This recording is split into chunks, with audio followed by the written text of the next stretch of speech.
Aha! We have discovered another clue left behind by the masked gentleman.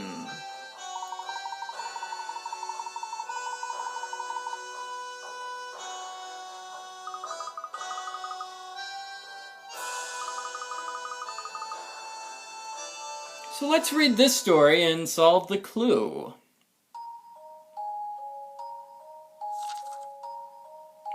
One day, a young boy found a wild dog in the woods near his village. The dog was hurt, so the boy took him in. As the dog healed, he grew to trust the boy. The two grew up together and became very close with one another. One day, the boy packed up his belongings so that he could fulfill his dream of becoming a scholar. The dog was sad to see the boy go. The boy grew into a fine young man and became a famous scholar. Wait, is this story about Professor Layton? Because he left the town, he left everybody to go become a scholar. When he returned, he was eager to show his family and his dog what he had made of himself.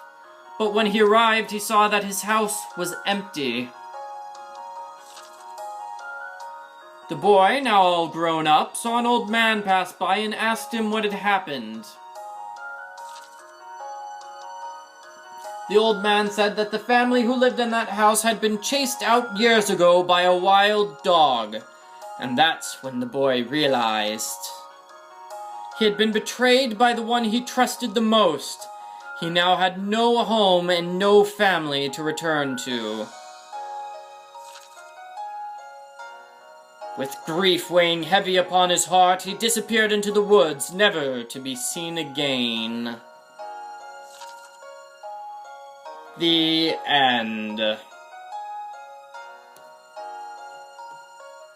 Okay, I'm confused. Was that about Layton or not? Was the boy betrayed or was the dog betrayed? Yeah, I don't know what that means. Sorry about that, everybody. I can't decipher that riddle.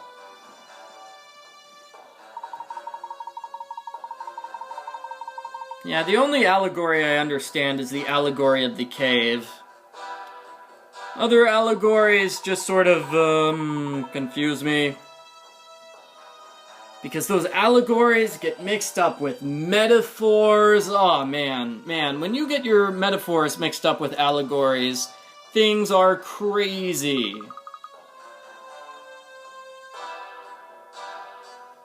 Alright, so, the conservatory. We are going to the conservatory. I believe we have a small puzzle here.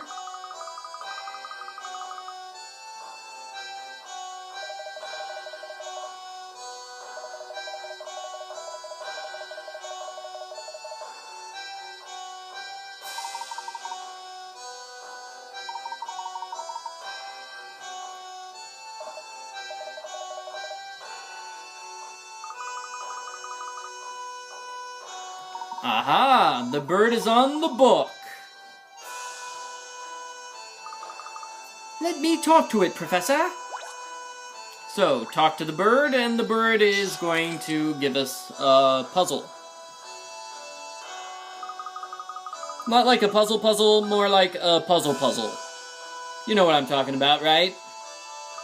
Not a numbered puzzle, but a puzzle nonetheless. That's what I mean.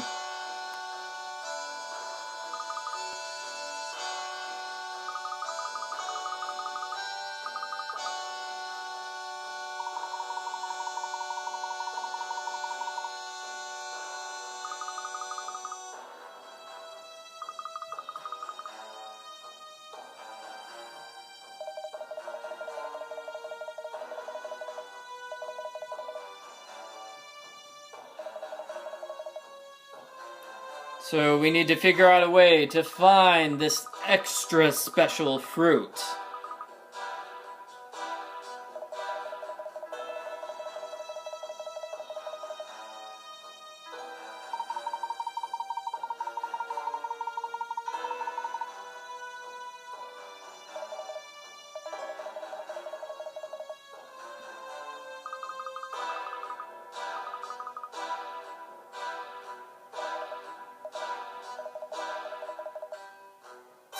Really, Morty? Morty, you're the manager of the hotel. Did you seriously forget where it is?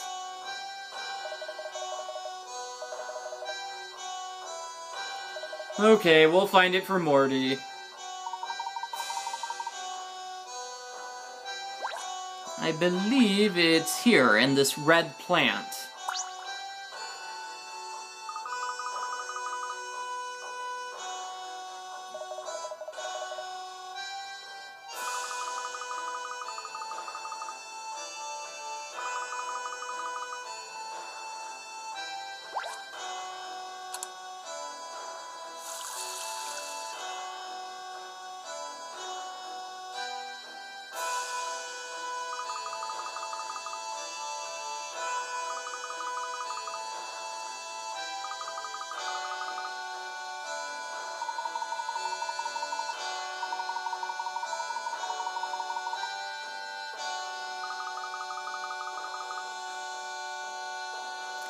So this is an easy puzzle. Examine the fruit. Puzzle solved! Puzzle solved.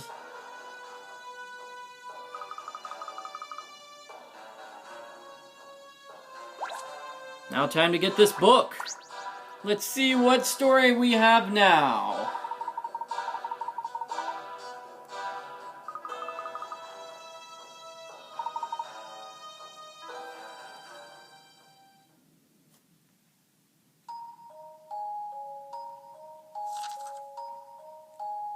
Once there was a very poor man who lived in a lively town. The man had nothing, but he got by with the help of the townspeople. I know this one. This is about Henry. He's the poor guy, right? This is about Henry. One day, the richest man in town took pity on him and bought the poor man a shop so he could earn a living. The poor man ran a good business, and his shop thrived. His shop became known far and wide, and it grew into the most successful shop in town. Even the shops of the rich man who helped him could not compare. No longer poor, the man decided to buy all the food in town so that he could make a great profit. The trusting people sold him everything. The man then raised the prices until no one could afford to buy any food. The man then sold the food to people in other towns.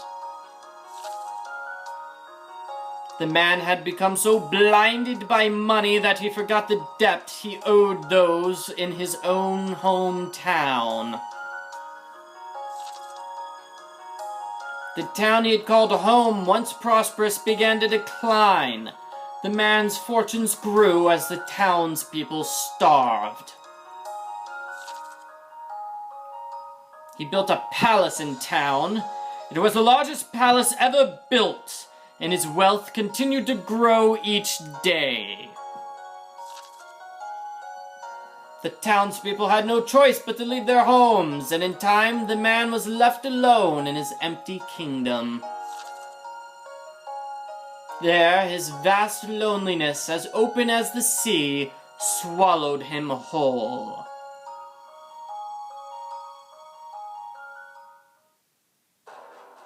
Yeah, that's an allegory about Henry. The masked gentleman thinks Henry is just this greedy jerk who is ungrateful to everybody who gave him his start. Henry did start off as a servant for the Ascot family, for Randall's family.